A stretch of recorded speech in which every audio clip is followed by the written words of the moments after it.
Bonjour, je m'appelle Céline Tellier, je suis ministre en charge de l'environnement, de la nature, de la ruralité, de la forêt et du bien-être animal.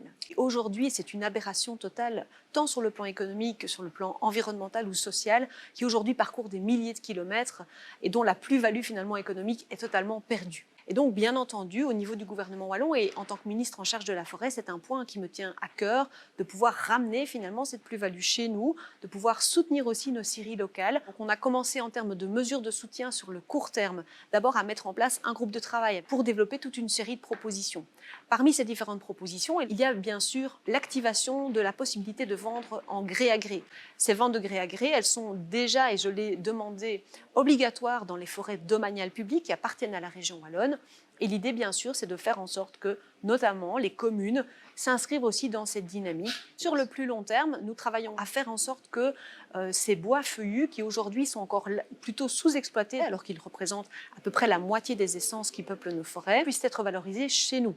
Très concrètement, ça veut dire faire en sorte que les scieries locales puissent être équipées, soit avec des outils de transformation adaptés, soit avec de nouveaux outils de transformation, pour justement gérer, transformer ces bois feuillus directement chez nous et pouvoir donc aussi les valoriser sur le plan économique. Ça passe très concrètement par 8 millions d'euros qui sont engagés dans le cadre du plan de relance pour justement développer cette filière de transformation du bois feuillu. Nous avons lancé un appel à projet en décembre dernier avec 5 millions d'euros dédiés spécifiquement à la ressource bois.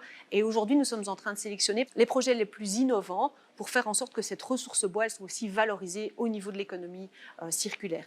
Et puis, plus largement, j'ai lancé le processus des assises de la forêt pour travailler ensemble à rédiger une stratégie forestière régionale à l'horizon 2030. Nous sommes aujourd'hui à la phase de concertation avec notamment des sessions immersives sur le terrain où chacun est amené à prendre aussi le point de vue de l'autre pour comprendre un petit peu sa réalité. Mais bien évidemment, cet enjeu de la valorisation locale des bois chez nous, de faire en sorte de ramener aussi ces circuits courts, sera évidemment aussi au cœur de ces assises de la forêt.